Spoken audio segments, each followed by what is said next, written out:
रंजना कभी ब्रश नहीं करती थी।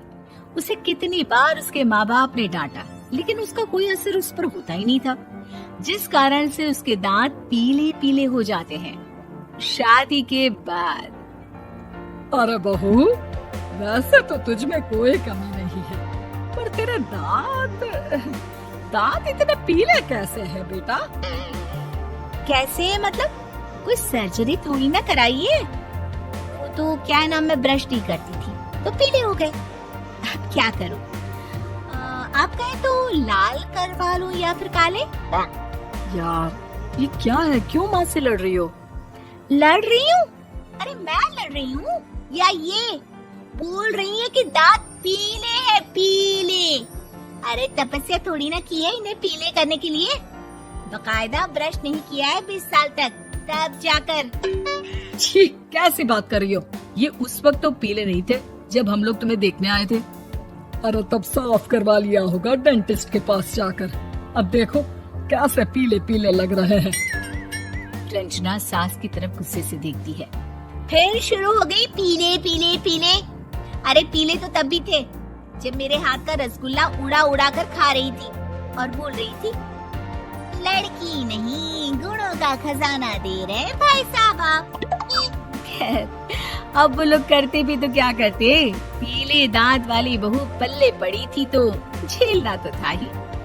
एक दिन कीर्तन में रंजना गाना गा रही थी।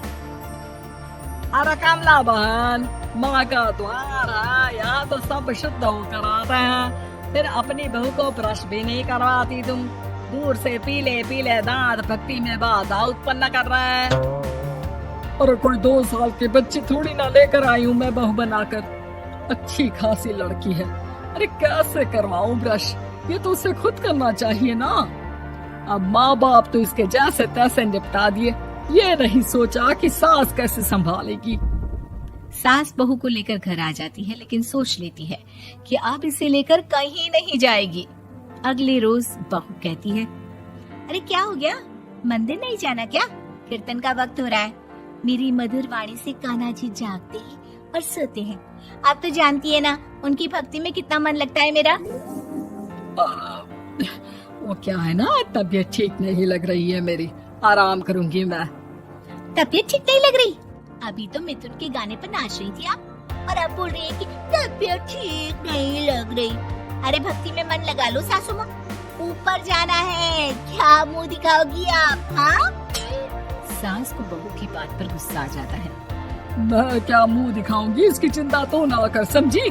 अपने मुंह की चिंता कर, जो ये पीले पीले दांत लेकर हर जगह पहुंच जाती है। पता है लोग कितना मजाक बनाते हैं। ना जी ना, मैं नहीं जाना कहीं तेरे साथ। तो ये बात है, कोई ना, मत जाओ, मैं अपने कमरे में ही बैठकर भक्ति कर लूंगी। ऊपर वाला दांत थोड़ी ना देखता है, मन देखता है, भावना देखता है। और अरे बस बस, तू सब कुछ दिखा, बस ये सफेद चमकदार दांत ना दिखाना किसी को, है? जा यहाँ से।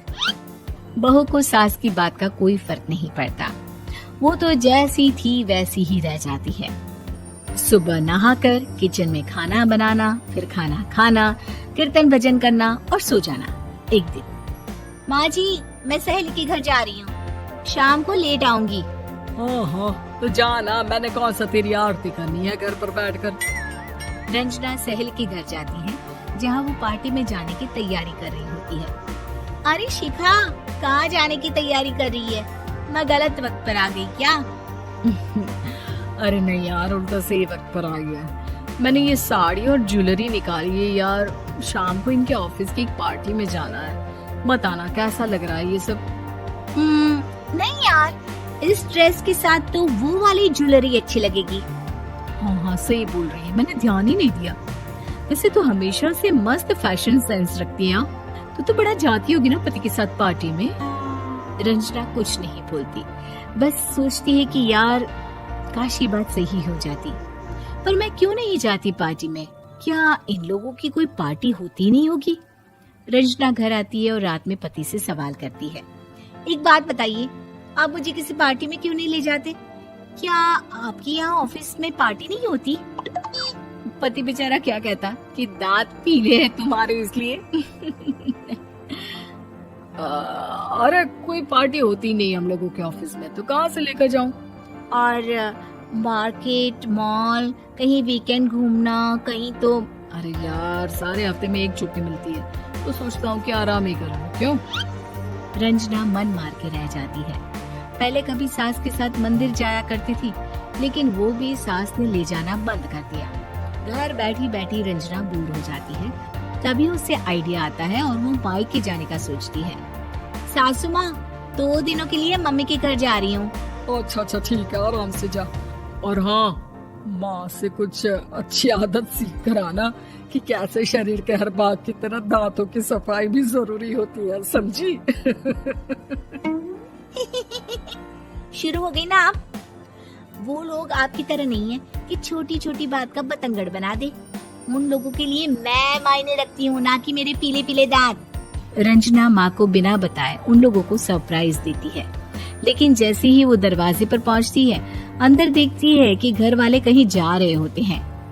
अब माँ, काश रंजना दीदी के दांतों वाली प्रॉब्लम नहीं होती, तो वो भी हम लोगों के साथ चलती ना बुआ जी की बेटी की शादी में। हाँ बेटा, लेकिन अब उसे कौन समझाए कि उसको उसके पीले दांत नहीं दिखते, लेकिन उसके आसपास के लोगों को कितना एम्बैरेसिंग फील कराते हैं। मुझे तो कितनी बार उसके स्कूल की टीचर ने शिकायत की कि उसके साथ कोई लड़की बैठना भी नहीं चाहती, और ना ही कॉलेज में कोई उससे बात करना चाहता था। लेकिन पता नहीं क्यों उसे ये बात समझ में ही नहीं आती। कोई कमी नहीं है उस लड़की में, बस यही कि दांत पीले हैं। वो तो भला हो जीजा जी और उनकी माँ का, जो दीदी को जैसी है वैसे ही रखा हुआ है। रंजना को अपने घर वालों की बात सुनकर बहुत दुख होता है। वो सोचती है कि वो क्या करे, लेकिन फिर वो सीधा डेंटिस्ट के पास जाती है, अपने दांत चमकाती है और कसम खाती है कि वो रोज ब्रश करेगी। अरे क्या हो गया? तुम तो 2 दिनों के लिए गई थी ना, पर कोई ना, अच्छा है, चलो आ गई तुम। रंजना सास के सामने आकर खड़ी हो जाती है और पूरी स्माइल करती है, उसके चमकदार दांतों को दिखाती हुई। चलो मंदिर। माँ, मुझे माफ कर दीजिए, मैंने आप लोगों को बहुत एम्बैरेसिंग फील करवाया। मैं आज से रोज ब्रश करूंगी।